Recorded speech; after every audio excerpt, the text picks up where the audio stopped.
Hey guys, welcome back to Horse 2 Cinema. So I'm still dealing with a bit of some issues with my camera.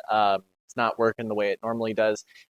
In terms of the mic, I realized that my last video was kind of like a little bit quieter than normal. I can figure out how to adjust the volume, but figured that recording with a mic today might be better. So today I'm going to be reviewing Bring Her Back.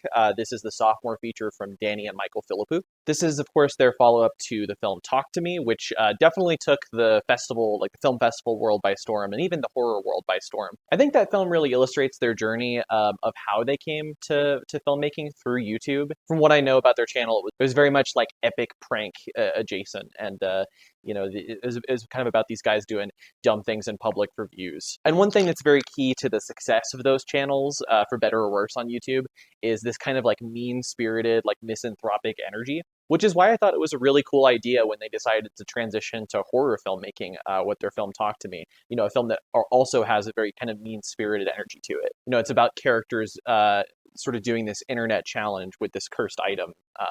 And while I think that the film kind of struggled to have original ideas, especially in the horror kind of genre space, I do think, it kind of had that mean-spirited energy to it, which I appreciated. And I really liked how self-reflexive it was, again, from, them coming from that sort of YouTuber background. I really liked how kinetic it was, like a lot of these crazy shots of like people jolting up whenever whenever they actually go under possession.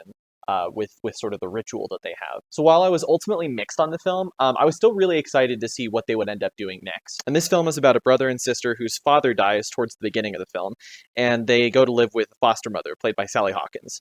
And things seem largely fine at first, but then little red flags start to appear. She seems oddly eager when the older boy asks to get drunk one night, for example, and just little by little, we start to realize that this character has a lot of extremely dark secrets. So I'm just going to say up front, I did not care for this film. And I'll say that while I think, you see a little bit of the potential that I think they showed with Talk to Me, I think these guys do have potential in general, but especially in this film, you mostly see those flashes in isolation. There's a lot of really technically well put together, really visceral sort of violent sequences that happen in the film. And because they often happen to children, in this case, they're meant to be very shocking. But in the context of the film itself, I think they're missing a lot of the meat behind what usually makes those kind of sequences affecting. I'm just going to take The Exorcist as an example, which I think was clearly an influence on Talk to Me and perhaps on this film as well. The Exorcist has a lot of really upsetting scenes that are, this very over-the-top, visceral violence against somebody who's defenseless, a little girl.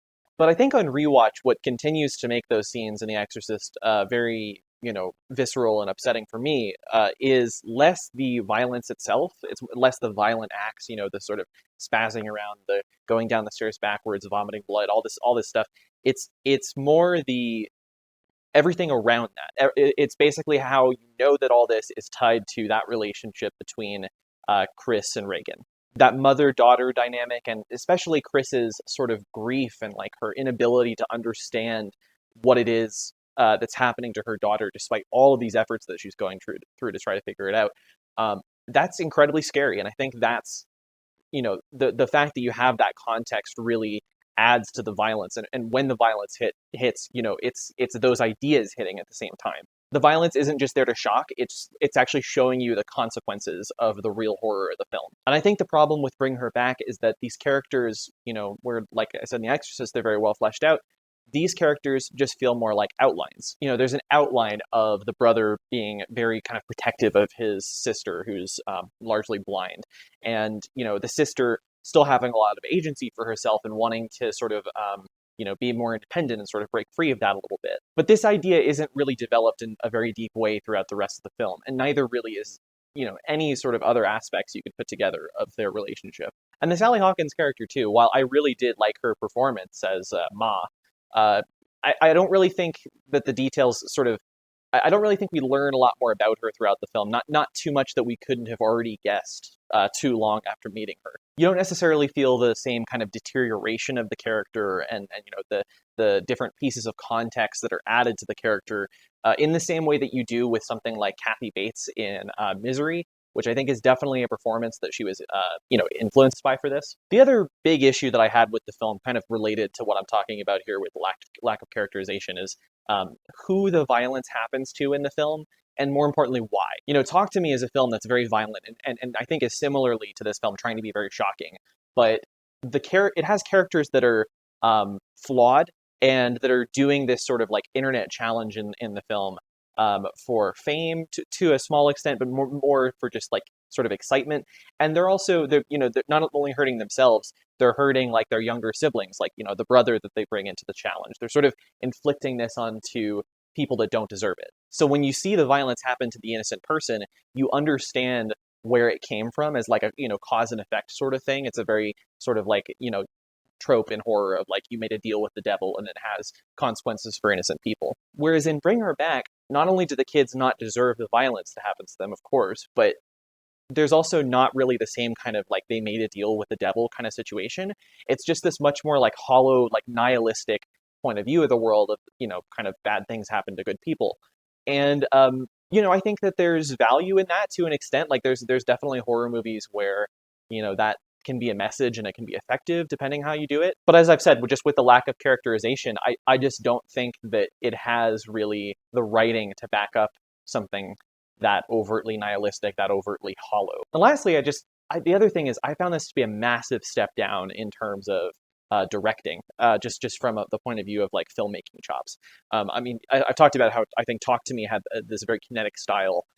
There's this sort of you could really sense this excitement behind the camera that I think really feeds kind of the mean-spirited energy of where that film goes. And in this one, it's the shots are a lot more flat, a lot more still, stable, a lot more just kind of by the numbers, which I sort of get. I mean, if they want the film to be even more downbeat than Talk to Me and, more kind of bleak, I understand it to an extent, but I just don't really feel like they had much of an opportunity to grow as filmmakers here. Or at least they didn't, execute it in a way that kind of showed their growth. And I worry a little bit that after, sort of the success of Talk to Me, and they sort of had this built-in audience for that film with their YouTube background, and it was very successful. And again, I liked the film. I thought it was a good first film. Kind of, that showed like clear areas for growth, and they just haven't hit it with their second feature. So I'm starting to worry if they ever will. I mean, of course, they still have a lot more time as filmmakers, but yeah, to take this big of a step back for me is definitely a red flag. And I'll be maybe a little bit less intrigued to see what they do next. Although, I mean, it's not terrible. Like and there's a lot of people who really like this film. I've talked to a lot of people in the horror community who kind of think I'm crazy with this take. So I completely understand it. And I maybe if I rewatched in the future, I might like it a little bit more. But yeah, this one just didn't work for me. I'm gonna give this one 2 stars. I think again, I didn't hate it. I just kind of wish I got more out of it and got to see them kind of progress a little bit more. Anyway, that's gonna do it for this video. If you like this, please like the video down below and subscribe to the channel if you're new. I've got more reviews coming out soon. My next review is going to be on 28 Years Later, which is a film I can't wait to talk about. And I'll see you guys in the next one. See ya.